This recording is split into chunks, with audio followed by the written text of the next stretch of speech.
topic, like as part of our recap of chapter 3. In fact, we have been going through this journey of recapping right from chapter 1 to then we picked up the concept of bhakti, went and did a deep dive into that topic. And now we are on the journey to complete our recap of our chapter 3. And then we'll get back to our regular routine of one verse a day that we do from chapter 4. But let's pick up on this important concept, which is often misunderstood as well. And there's an element of fear, confusion around this concept as well in the minds of most of the people. So we'll try to tackle that today. Again, a very warm welcome. Good morning, good evening. Let's get started by invoking the blessings of God and Guru. I know we have a hard stop today, so we'll try to pace it accordingly. Let me share my sound and we will get started. Hope you're able to see my screen. Yes. Okay, great. Okay, we'll get started by invoking the blessings of God and Guru. Gurur Brahma, Gurur Vishnu, Guru Devo Maheshwaraha, Guru Sakshat Parabrahma, Tasmai Shri Guruve Namaha.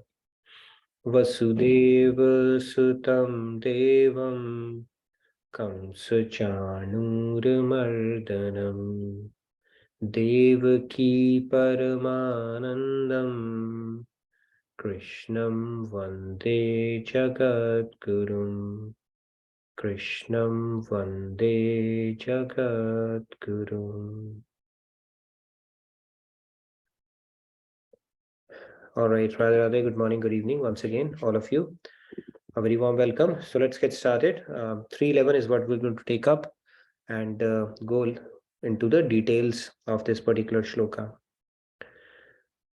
Like always, I'm going to recite it. You're welcome to follow along. Devan bhavayatanena te deva bhavayantu vaha parasparam bhavayantaha Shreya paramavapsyayat. Okay. Radhe Radhe Sangi. Please go ahead. Sangi. Devan bhavayatanena te deva bhavayantu vaha parasparam bhavayantaha shreya paramavapsyatha. Nice, good to see you. Reclaim your first pole position again. Okay, let's take a few more hands. Radhe Radhe Sandhya, please go ahead. Radhe Radhe. Devan bhavayatanena te deva bhavayantu vaha parasparam bhavayantaha shreyah paramavapsyatha. Wonderful, Sandhya. Very nice. Okay, let's pick up a few more hands. Radhe Radhe SSPG. Radhe Radhe. Surya Prakash ji. Radhe Radhe sir. Devan bhavayatanena te deva bhavayantu vaha parasparam bhavayantaha shreya paramavapsyataha. Very nice, Surya Prakash ji. Radhe Radhe. Radhe Radhe Somesh ji. Radhe Radhe. Devan bhavayatanena te deva bhavayantu vaha parasparam bhavayantaha shreya paramavapsyatha. Very nice, Sumesh ji. All right, last 5 hands then. Radhe Radhe Dinesh ji, please go ahead. Dinesh ji. Yeah. Devan bhavayatanena te deva bhavayantu vaha parasparam bhavayantaha shreya paramavapsyatha. Radhe Radhe. Radhe Radhe. Very nice. Dinesh ji. Okay, last 4 hands. Radhe Radhe, Uday ji. Radhe Uday ji. Yeah, Radhe Radhe. Devan bhavayatanena te deva bhavayantu vaha parasparam bhavayantah shreyah param avapsyata. Very Radhe nice, Radhe. Dinesh ji. Radhe Radhe. Radhe Radhe, Pragi ji. Yeah, thank you, Radhe Radhe.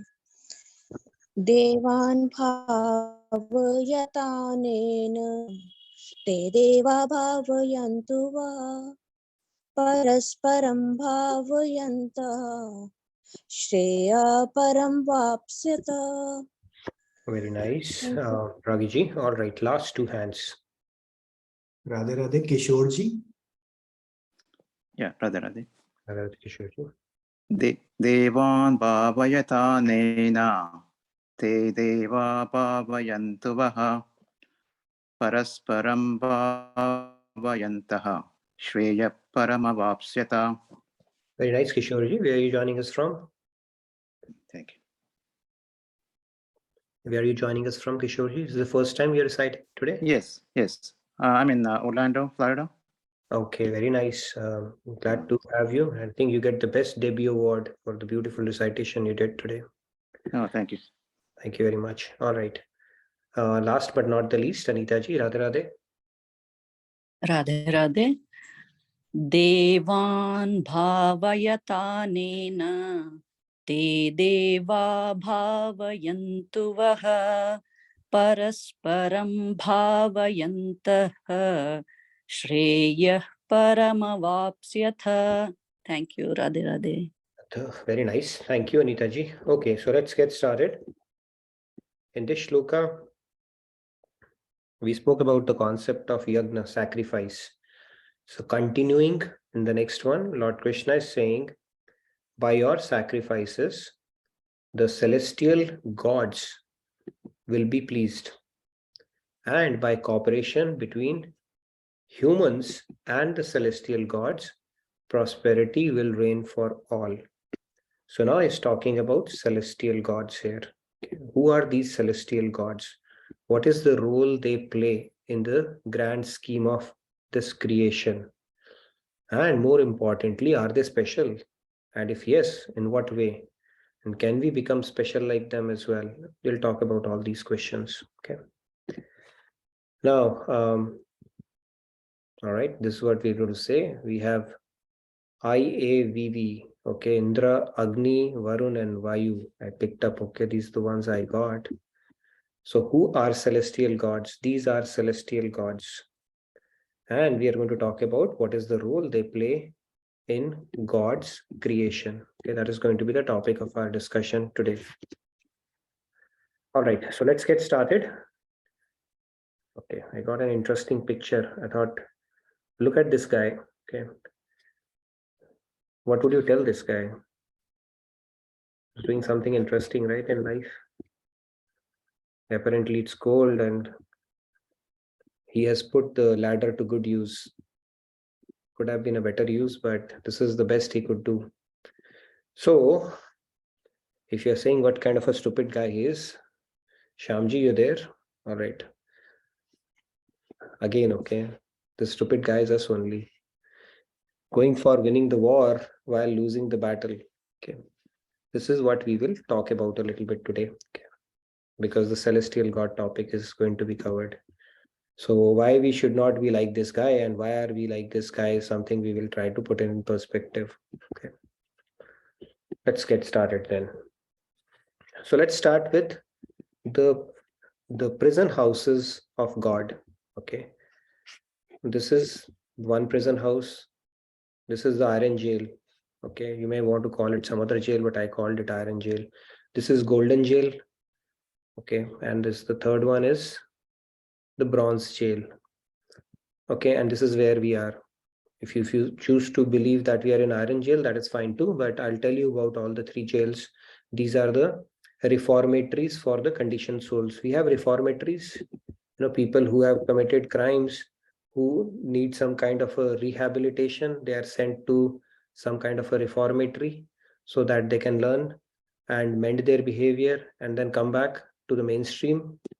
That is the reformatory. Similarly, God has created 3 reformatories for, or the 3 jail houses for the conditioned souls who have said who don't bother to think about God, or have forgotten or the relationship with God, or think material world is be all end all of all, and the happiness or the pleasure that they are seeking is in this material world. So he has created 3 categories of prison houses for those conditioned souls, and we are in one of them.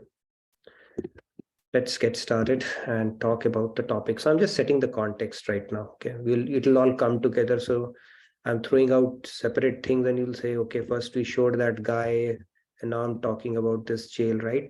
That guy was in the jail as well, by the way. Okay, he's in the jail. He has a ladder, but now what he's doing is he's utilizing the ladder to get heat for himself. Okay, now our Vedas, they have 3 segments or sections in it. Karam Kand, which is the ritualistic aspect. Then we have Gyan Kand, which is the knowledge section. And then we have Upasana Kand, which is the devotional segment. 80% of our Vedas are geared towards the Karam Kand or the ritualistic aspects of it. That is because probably God anticipated or knew that most of the people would make rituals as their entry point, or maybe the fruitative sections of the Vedas would attract or appeal to them more than the true essence of Vedas, which is to develop love and devotion for God. And that is why 80% of our scriptures, they are geared towards the ritualistic aspect of it. Do this, don't do this, vidhi nishedh. Do this, don't do this. If you do this, you get this. If you don't do this, this will happen. So this is more ritualistic aspect of it. So if we do Karam Kand to perfection, the best we get is celestial abodes, which is also called a golden jail or the luxury jail of God, where people who are disciplined, who acknowledge God and follow the scriptures to the letter T, perform their duties, they go to celestial abodes. Okay, so Karam Kand, ritualistic, the cap or the goal of these ceremonies or rituals that we perform is at best celestial abodes. There are different layers of celestial abodes, but all are golden jails. That means they are golden shackles. They are still prison house of God. There might be luxury jails, like we see the politicians when they go to jail, they get some special treatment. Under the name of house arrest, they are watching movies and enjoying pretty much all the comforts in the jail, but it is still a jail. All right, so this is Karam Kand takes us to celestial abodes. Then we have Gyan Kand, which takes us to moksha. Gyan Kand aspect, Gyan, the peak of Gyan yogis, their lakshya is moksha, nirvan, mukti, so to say. And then you have Upasana Kand, which is a very small segment of scriptures as well, which basically takes us to spiritual abodes. And if you look at the creation, 75% of the creation, if you go, it is spiritual abodes. The creation in which we inhabit is only 25% or 1/4 of the entire creation. Okay, and just to put it in perspective, not just our universe alone, we have, I don't know how trillions and trillions of such universes of, our Brahmaji is 4-headed, there are 10-headed, 20-headed, 50-headed, 100-headed, multi-headed, million-headed Brahmajis, but all that material creation put together is only 1/4 of the creation. However, with Upasana Kand, if you perfect your devotion and if you worship God in his personal form, you get an eligibility, passport or a visa to the spiritual abodes, which range from Devi Lok, Shiv Lok, Saket Lok, all the way up to Golok. And this material creation with infinite universes unbelievably has infinite Brahmas, infinite Vishnus, and infinite Shankars. Each universe has its own trinity. We talk about trinity. Each universe has its own. That many Brahmas are there, that many Vishnus, and that many Shankars are there. And then there's a Mahavishnu, through him all these universes emanate. So that is not the topic of our discussion today. We will talk about it. We have spoken about it. We'll speak again as the opportunity presents. But just to put it in perspective, celestial abodes where the celestial gods reside is something that is attainable for you and I as well. Okay. However, to put it in perspective, it is still a prison house of God.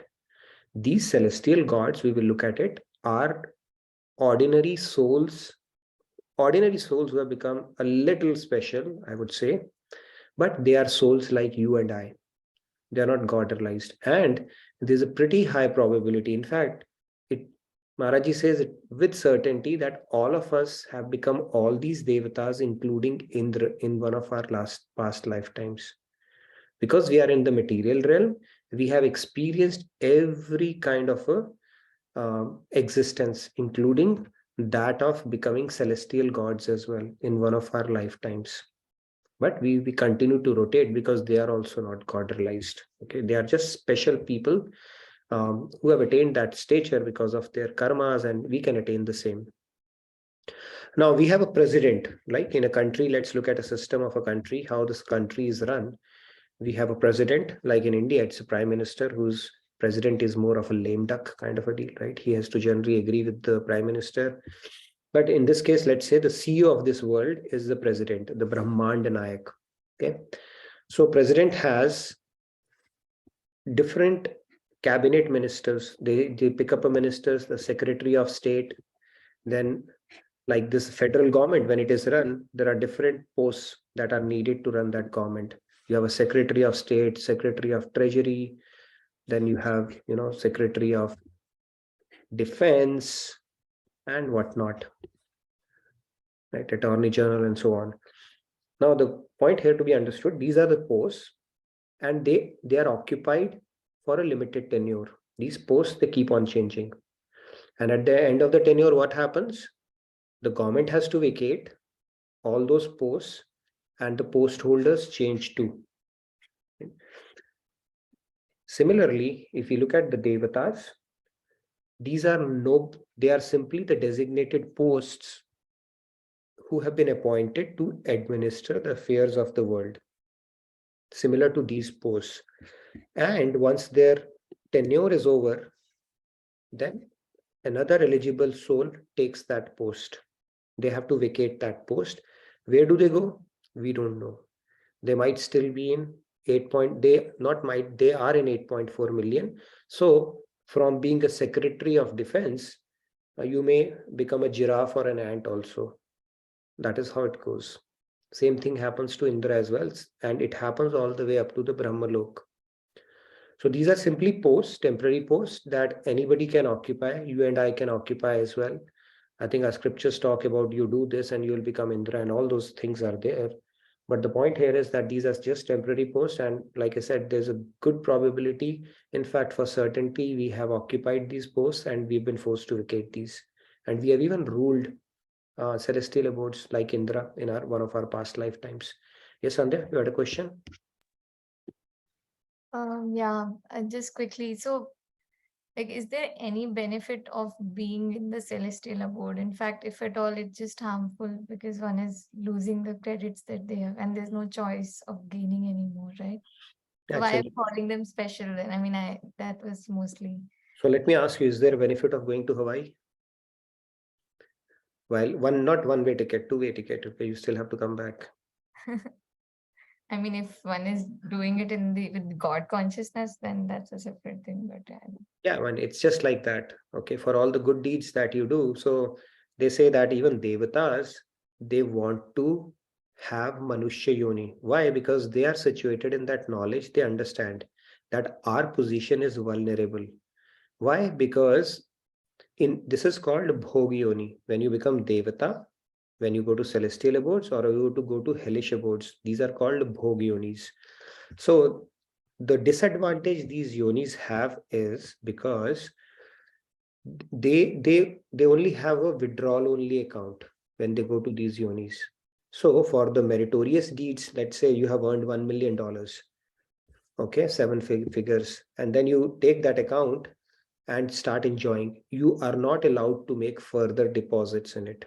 That means you don't have an ability to do purusharth when you are in these yonis. So in swargs, you start withdrawing it. It's like, all right, $1 million, 1 million, 2 million, 3 million, done, 10 million. If your account had 10 million, exhausted, back to 8.4 million. Similarly, if you are in hellish abodes, let's say, then it's an overdraft fee you have to pay. That means you owe because of your sinful deeds. You have to bhogofy in the negative sense. So it's like minus 100, minus 50, minus 30, minus 20, minus 10, 0. Now you're back to again 8.4 million. So these are called bhogyonis. You do not have an ability to make further deposits. And because of that, they also realize, if we were humans, we would make the most of that opportunity, make so many deposits that we complete our journey. However, when they become humans, then we know the rest is history. If we forget and get into Maya and all that stuff. Yes, iPhone G, you had a question too? Radhe Radhe iPhone ji.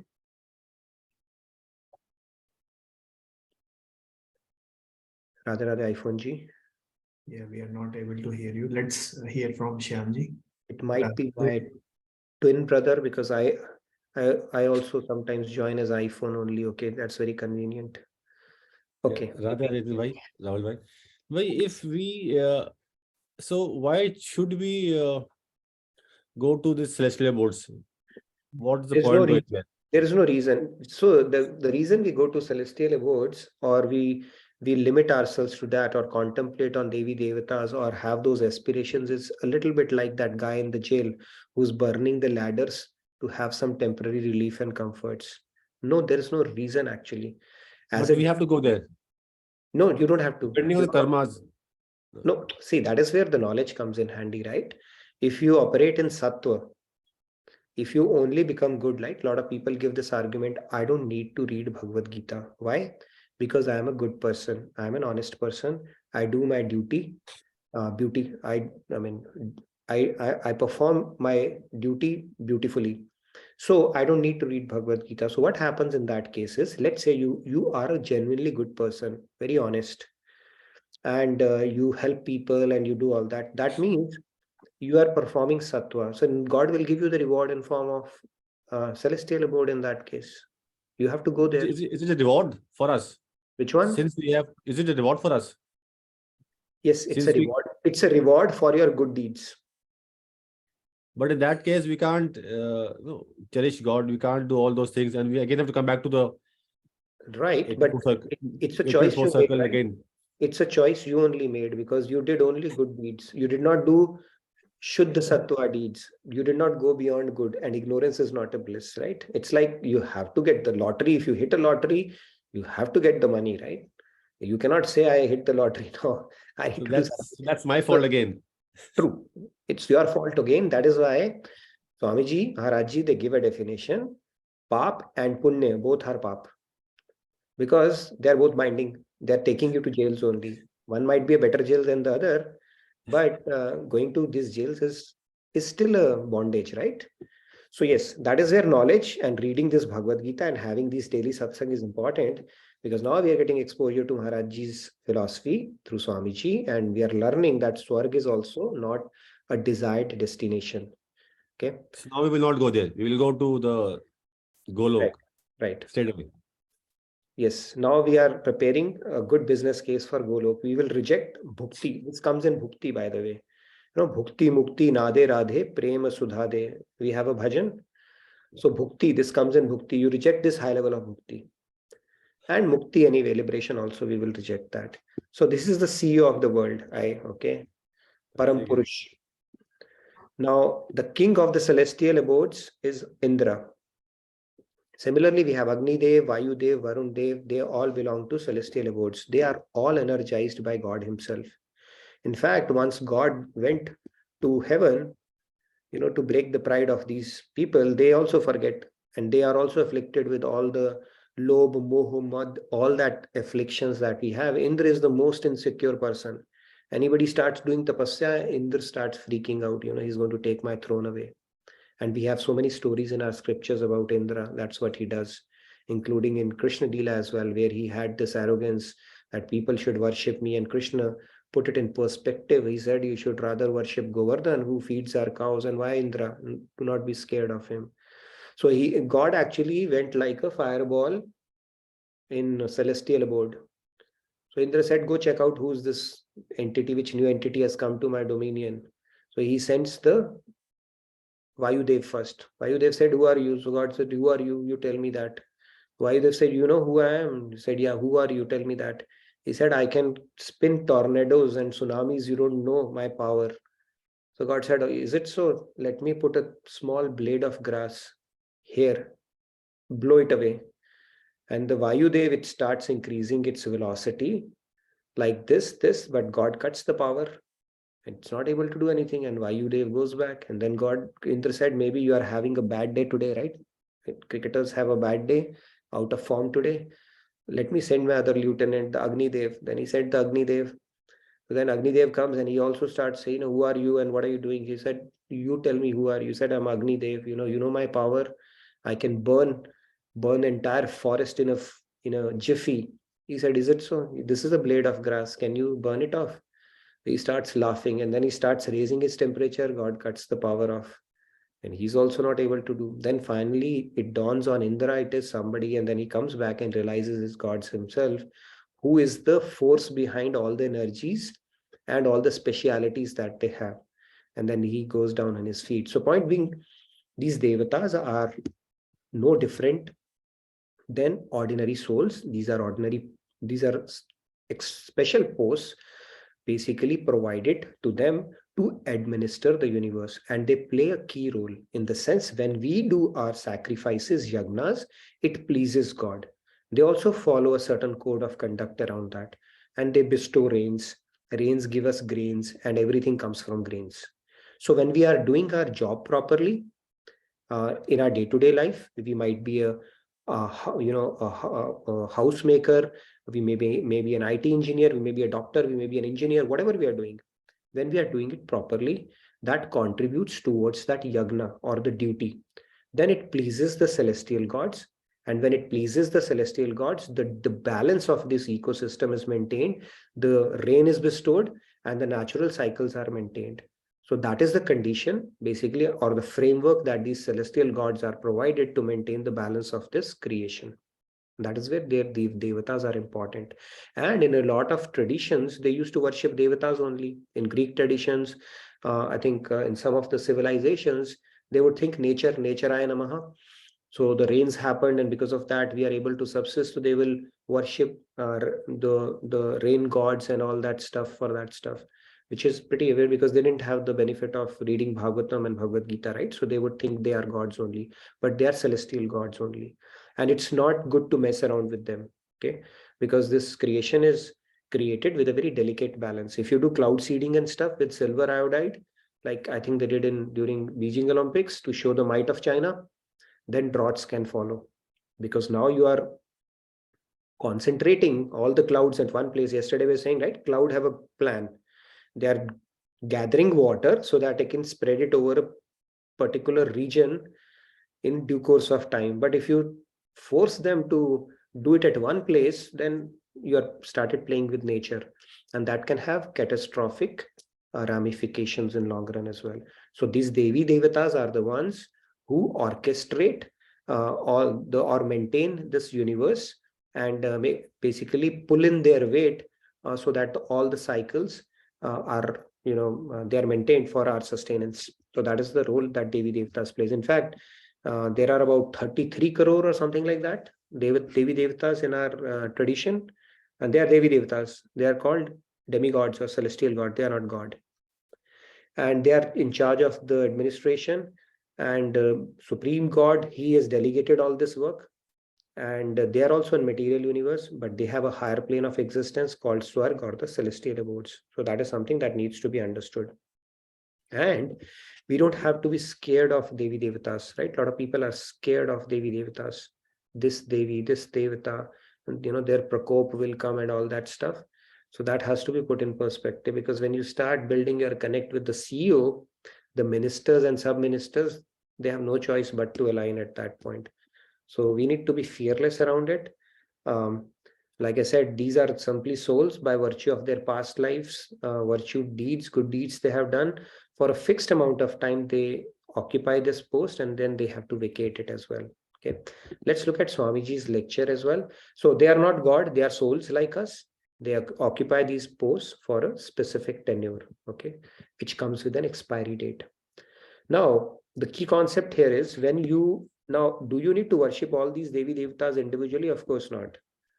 If you see, one way of looking at it is you have a tree and now you need to water the tree. What is a smarter strategy? Would you water one leaf at a time, one flower at a time, then trunk, the stem individually, or would you rather water the root and rest all will get nourishment automatically? The smarter strategy is to water the root, and watering the root means directly having a connect with the CEO. You have a jack with the CEO, you don't care about the managers and the administrators in between. Okay, you directly do that, and that will take care of satiating the Devi Devatas as well. So if you do worship, if you do devotion without having to do yagyas for Varun Dev, Agni Dev, all that stuff, Devatas are automatically satisfied. That is the power of devotion, or building a connect or personal relationship with God. When we do worship, we are automatically serving or satiating the devatas as well, right? Vedas mention that all these ceremonies, processes for celestial gods that we do for material prosperity, you simply worship Vishnu or the supreme God, you automatically worshipping all the celestial gods because they are deriving their power from him. Okay, so the performance of yagna is pleasing to devatas, and because of that they give us prosperity. But if you do devotion to the supreme lord, the purpose or the devatas are automatically satisfied. You don't have to individually do that in that case. Okay, let's look at one of the quick lectures from Swamiji, a beautiful one. I think it's going to be helpful to quell some of the misconceptions about Devi Devata worship. Let me know if you're able to hear the sound. Sound is audible? Cool. Thanks, so, yeah. And Swamiji, I have been worshipping these Devi Devtas in so many years in my home. From the time of my father, Dad, Swamiji, I have been worshipping these Devi Devtas in so many years in my home. From the time of my Give me a sec, something happened. Devi Devtas in so many years in my home. From the time of my father, grandfather. Now suddenly if I stop, will they not become annoyed? Stop my worship. First of all, the principle is there. The actual Devata will be happy that we have gone to the shelter of his boss. The Devata's worship is automatically fulfilled in it. Okay, so it was a very short clip. So as you see, if it's an actual Devi Devata, they will be actually be happy that you are worshipping my Aradhya. So you don't need to really come to me for that. That is one part of it. And if you believe in some Devi Devata, right, like it happens in some people, they say the Devi has manifested or Devata has manifested. Swamiji has tackled that question as well. They say that sometimes people can occupy, right? Spirits and ghosts are there as well. They can occupy you, especially if you're not very strong-willed or because of some past sanskar or something. That kind of thing can happen as well. But then those are ghosts. They derive thrill when people flock around you. They do have powers, right? But that doesn't mean they are actually Devi Devatas or they are god-allies themselves. Those kind of situations can arise as well. So we don't have to be scared or become overly awed by these kind of things. We may retain our focus. See, our focus is to develop love and devotion for God. Why? Because we have understood the Tattva Gyan, philosophy behind it, and we want to make the best use of our human life. So we stay focused and not get distracted by too many things and open up too many branches in our mind with regards to the devotion that we want to do, right? Swamiji gives a beautiful analogy that If you are going to, let's say you want to go to buy maybe some sweet in market, right? So you know that I need to buy sweet, and you are very focused. You just go to the market and look for the sweet shop. Now, if there are too many shops in between, right? Some sweater shop, some chappal shop, some shoe shop, do you go there and fight with them that why are you not selling sweet? You don't. Or on the other hand, would you settle for a chappal? Okay, let me just buy a chappal and not sweet in that case? Of course not. So you stay focused. You just continue with your part because you've understood the purpose of human life is to love and develop devotion for God and not get distracted with so many things. Because when you talk about Devi Devtas, there are 33 crore Devi Devtas in my homeland only. Okay. Somewhere the tongue had fallen, somewhere the ear had fallen, and all of them are Devi Devtas. But if you spend your life worrying about Devi Devtas, then you will not have time for devotion. And then what you are doing is essentially this thing, as you would see in this guy, which I the first picture that I had shown. If you go for material comforts and temporary comforts like that, then you are actually wasting a big opportunity because you need to take that ladder to do something bigger. Which brings us to a bit of a question, which, like, when you aim for the highest, lower starts falling away by itself. What does it mean to worship demigods out of fear and for temporary material gains? This is essentially something doing like that. I'll take a quick pause right now at this point. Any questions around the concept that we have discussed or experience you want to share around it? Let's take a few of those now. Radhe Radhe Samji, please go ahead. Radhe Radhe Samji. Radhe Radhe. Yes. See, Maharaji said that we have been doing bhakti since many lifetimes. Like earlier when you were talking to Shyamji, you also said we are on the way to Golok, but still we are in Maya only. What's the question? So what is the guarantee that we won't continue in Maya? What is the guarantee that we are on the short way to Golok? You need guarantee from whom? Me or scriptures or God or saints? See, one guarantee I can give you, that you will get a human birth once in 8.4 million times. That is a sure guarantee. See, why it has not happened? Think about it. Okay, the reason why, even though we have been doing bhakti in our own ways for so many lifetimes, if at all, that is a good thing. The reason why it has not happened is because either we have not met the saint, proper saint, or even if we have met them, we have not become a proper disciple, done the Sharanagati. We have our own agendas in life, material aspirations, fulfilling our material desires, not having firm faith that Right. I mean, Maharaji also said, we have Anant Bar, humne Sant ko bhi mila. Maharaji said, many times we met saints, many times we did bhakti, but we are doing it for our happiness. That's why no, we are going to the God for ours. Intellectually, That's we are not convinced that the true happiness lies in God. That is the reason, very simple reason, and because of which we are not able to surrender ourselves completely. Maharaj has explained it very clearly, and Swamiji has told us multiple times. The only reason for that is we say, but we don't truly believe that true happiness is in God only, right? We still want to have unfulfilled agenda that we want to complete in this life. At every life we find some agenda. That is why we keep repeating here. We get the object of our meditation, and that object invariably is world or something related to world only.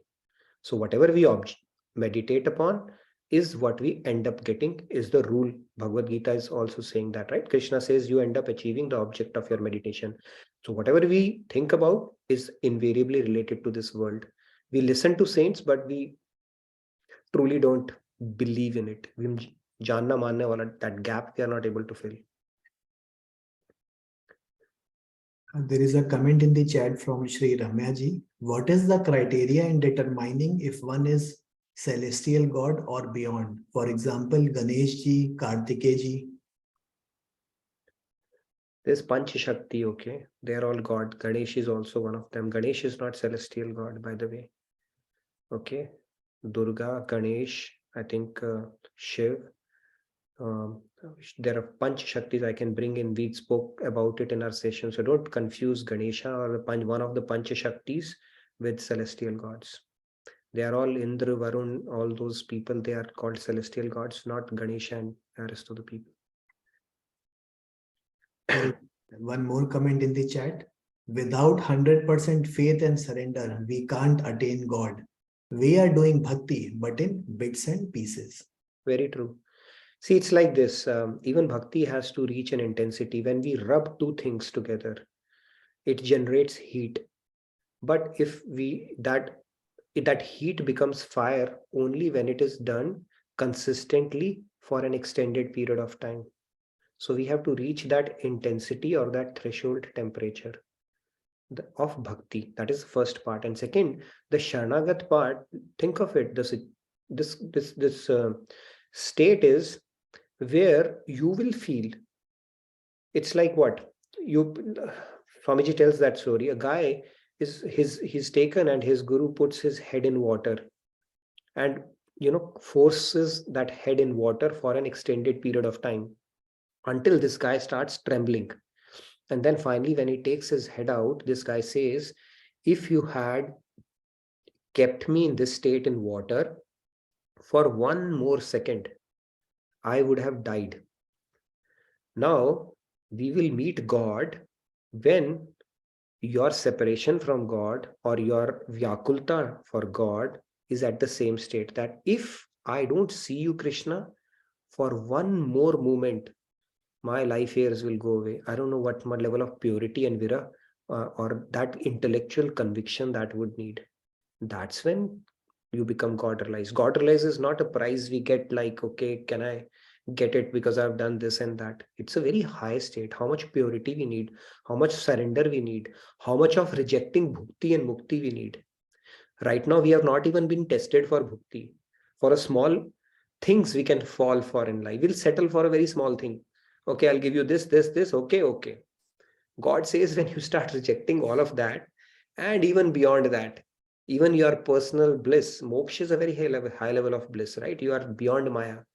That's when God meets you. So it's not an ordinary thing to achieve until we have really worked towards it and thought about this, seriously and contemplated. Of course, it's a journey, right? So in fact, you are not surprised about it. Samji surprises me because it's not a straightforward goal, right? It takes a lot of stuff actually to get to that state. It's like clearing an IIT, MIT is so difficult in this world. You're talking about clearing an entrance of God, where he's willing to make you God. And you're saying why it is not happening. It's not a casual question. It's a very serious business, spirituality. It's about becoming like God, the best a soul can become. So of course, it will take a lot.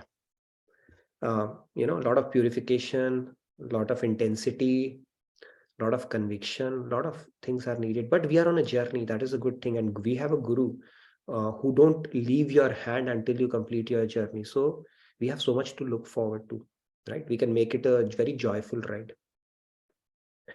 Okay. And then we have Seva. Okay. Yes, who's next? We have 15 more minutes, so we can talk. Any critical announcements? We can make those as well. I think the major announcement is about the family camp, which will be happening in July. So the early bird is ending today on January 31st. So please check it out. The details are there in the chat. Apart from that, in February 17th to 19th, we will be having grand celebrations of Mahashivratri at RKT Terrace. I think some of the programs will be broadcasted online also. So feel free to check out the link. And Swamiji will be in Jamshedpur, Tata Nagar today. So please check out his tour in India. So the events are there in the chat also. Radhe Radhe.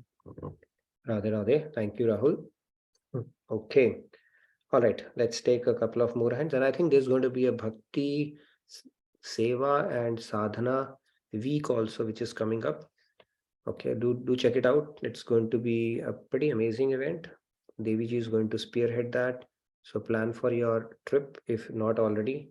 And if you don't have a visa, there are a couple of options. One is through the Mexico border and one is sitting in a cargo. It's a bit risky, but maybe worth trying it out. Okay, let's hear from others as well. Radhe Radhe Sandhya ji. Okay, yeah, Radhe Radhe. I had a technical question. So Narad ji, he is in which category of, like, is he part of the celestial No. jeeves? No. Narad ji is a Vaisheshik avatar, or one of the avatars of God himself. Okay, like Vedvyas, he's also an avatar of God. Narad ji is also an avatar of God. Okay, he's not in celestial God category. Okay, he's his own avatar. By the way, Narad ji also, God does all the leelas, right? Once Narad ji, somebody said, okay, can you tell this to Bhagwan ji? And Narad ji said, yeah, sure, I always know where he is. So God said, oh, he's got a pride now that he knows where I am, and then he's not able to find him, even though he's doing Narayan to the and roaming around in that. That's a beautiful story in Bhagavatam. But anyways, I'll not get into. But Narad ji is not a celestial god; he's a avatar of God himself, and I think one of the categories, Vaisheshik, or one of these kind of categories of avatar. Basically, he is a God realized saint. He's a Swanch.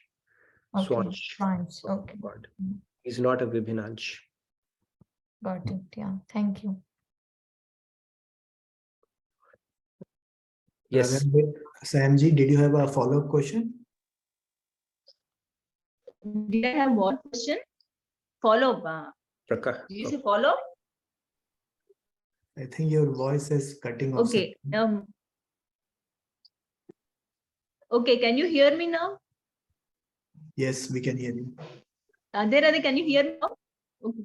We are able to hear you. Nitinji, there are Nitya Siddhas. Okay, we have been created. We have been there since eternity. Like since from the beginning, we have been Vimukh to God. But there are Nitya Siddhas, I think, who are always Sanmukh to God. Like how are these created? Why we Vimukh and you soul Sanmukh? How? I think God did eeny, meeny, miny, mo, and some came to be Nitya Siddha, and so some were unfortunate like us. I have no question. Some of the answers we will get when we will become God realized. You can ask God, so unfair. You know, you made us Vibhina. First of all, we are not Nitya Siddh, we are eternally Bahirmukh, and why some Vibhinansh are Nitya Siddh and all. So would be a very valid question to God when we become God realized. I have no idea. It is what it is right now, so we need to work towards it. Correct. Okay, Prakash ji. Radhe Radhe Prakash ji. Yeah, Radhe Radhe Rahul ji and Nitin ji.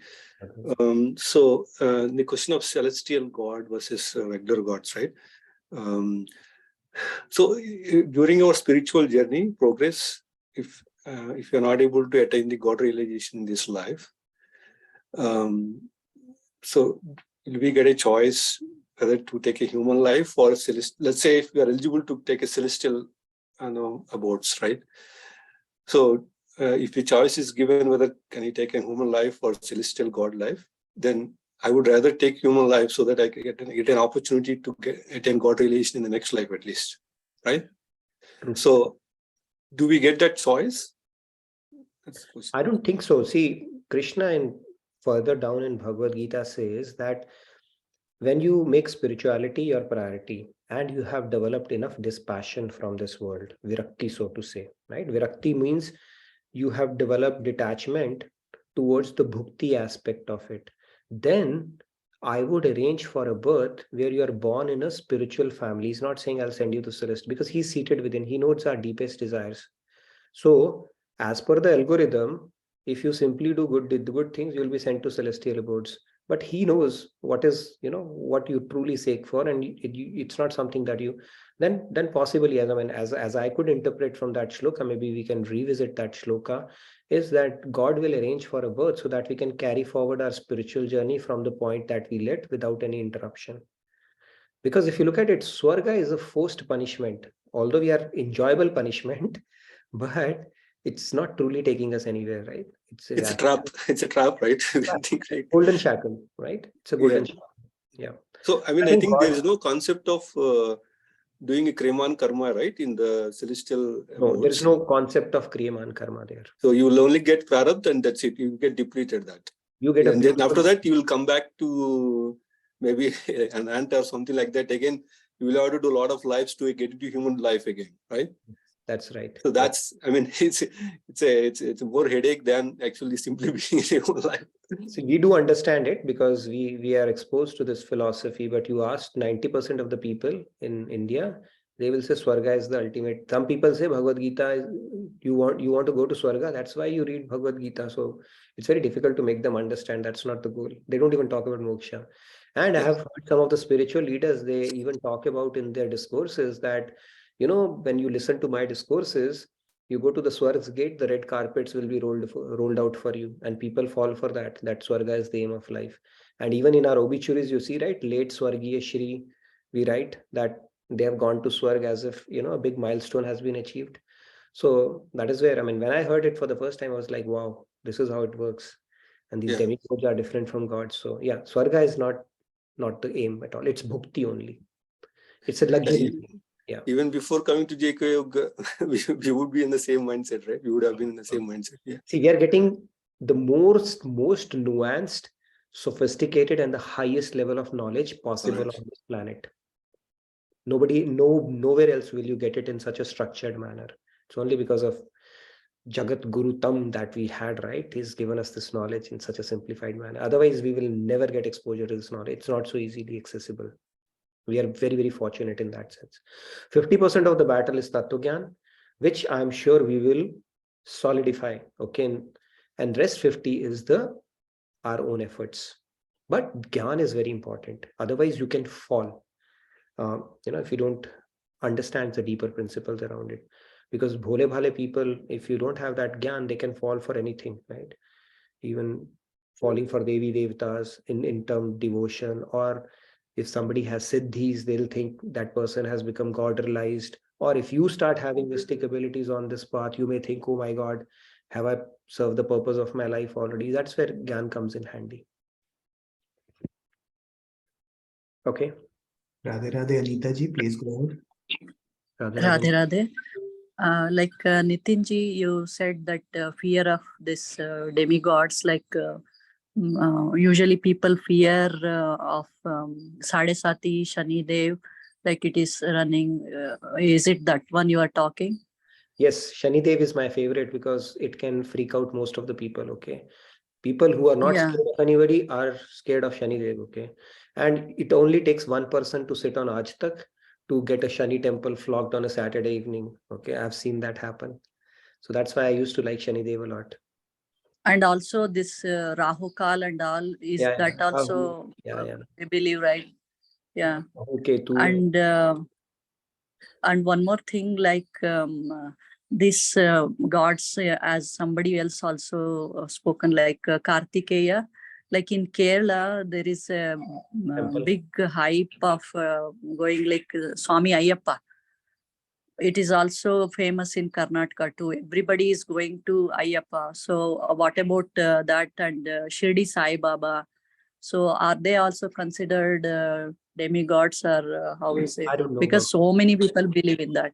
I don't know about that. I can ask that from Swamiji, but I know for most part, unless it is mentioned very clearly in our scriptures, we tend to worship demigods only. But there are saints, and there's no harm in worshipping saint or anything related to that. But more specifically, Kartikeya and all, I don't know. If you ask me that question, I don't know. Ganeshji, I know for a fact he's one of the Panchashaktis. Yeah, you only mentioned those Pancha Shaktis. Right. But here in Karnataka, there are so many, like so many Swamijis, like they get surrender to them and worship them like God. So there are so many patrons are here. So even those are also a similar kind of thing, so that we should avoid those things, right? I won't know that, because I would rather clarify it from a bona fide source rather than making like Amma Bhagwan, Appa Bhagwan. There are so many things. I can name it. Like Ravi Shankar Guruji and Sridhar Guruji. I would clarify from Swamiji directly, because I'm in no position to comment on that, right? But what I'm saying is, from our standpoint, if we are clear about our Ishtadev, just simplify the process. Because first of all, think about it. Why would you go to Devi Devtas? For material boons? What else will you go for? You're not going for devotion there, right? You're not going for bhakti that give me bhakti. All you are going for is this should happen, that should happen. And that is like this guy. Okay, he needs to climb out Yeah, of. many people go like they have lot of devotion toward, like especially Sai Baba here. They do devotion with Sai so Baba, much of devotion. Yeah. Yeah. That's why I'm saying I'm in no position to comment on that. I think I can probably clarify it with Swamiji. But what I'm saying is, regardless of what you do, if your aim is bhakti, your efforts are well directed. If your aim is this world, and God is just a means to reach to that goal of God world, then you are not on the right path. You are burning the ladders. You are wasting this opportunity. That's all it is. What should we ask from God? For bhakti. How do we ask from God for bhakti? By doing bhakti. What do we get when we do bhakti? More bhakti. That is how it goes. Okay, maybe one more question because we have a hard stop. Thank you. Thank you so much. Thank you, Anita ji. Maybe one more. If time permitting, maybe two, and then we need to stop. I know we have a hard stop today. Radhe Radhe, Samji, please go ahead. Radhe Radhe. I think somebody had a question regarding the Panch cards. I think many scriptures as well as Swamiji also confirmed it. Those are the Lord Shiva, Lord Shakti, and Lord Ganesha. And on the other hand, Lord Vishnu and Surya Narayan. Surya Narayan. Yeah, that's right. Thank you for calling that out. That's what I done, like the meditation session I was saying. I try to visualize, like I was saying, so that you go to the bridge or river, and this is just a visualization of that one. So just you pay your respects to them. And regarding you were talking about the heaven. I think it's not the absolute heaven. Absolute heaven is the very obvious. All the celestial gods are usually in the heaven, not the absolute heaven. Got it. Sure. That's not speaking of you. Thank you very much. All right, maybe one more and then we can wrap it up. Radhe Radhe, Sai Ramji, please go ahead. Radhe Radhe, Sai Ramji. Radhe Radhe. I had a question on the Kriyama and Karma for celestial gods. I mean, celestial gods typically also, there are stories of them committing some kinds of heinous acts also, right? True. But they get instantaneously cursed, is it? That's why the Kriyaman is completed at that moment. They don't have an ability to do Kriyaman, basically. Yeah, if they get cursed and all, I don't know what could be part of some leelas. But the key concept is they don't have an ability to do Kriyaman. They can only bhogofy their prarabdha, and that prarabdha is loaded with a lot of enjoyment. So they don't have any means of doing Kriyaman, but yeah, cursed and all that stuff, if they're part of some divine Leela, maybe good things can happen to them, right? Devi Devatas, if they become trees and stuff like that, and then God comes and liberates them, those kind of things can happen. But typically in Dev Yoni, you don't have a concept of Kriyaman at all. You only have Prarabdha. That's about it. You can neither make a deposit and you can only do a withdrawal, basically.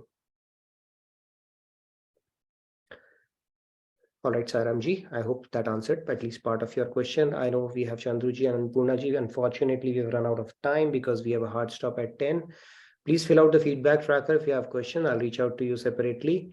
I'll look forward to seeing you tomorrow. And tomorrow again, we will have a very interesting topic. I don't know what that topic is. I've forgotten about that. We are going to talk about thief or the stealing mentality. We may think of ourselves as very honorable citizens, but I'll tell you, Shyamji, again tomorrow, like this guy, we have another thing to ponder upon. Okay, so Radhe Radhe, and have a blessed evening and a great rest of your day. And I look forward to seeing you tomorrow. You can stay back for the book club. Radhe Radhe from my side. Over to you, Sunil Bhai and Ajay, if you're around. Thank you, Nitin Bhai. Thank you.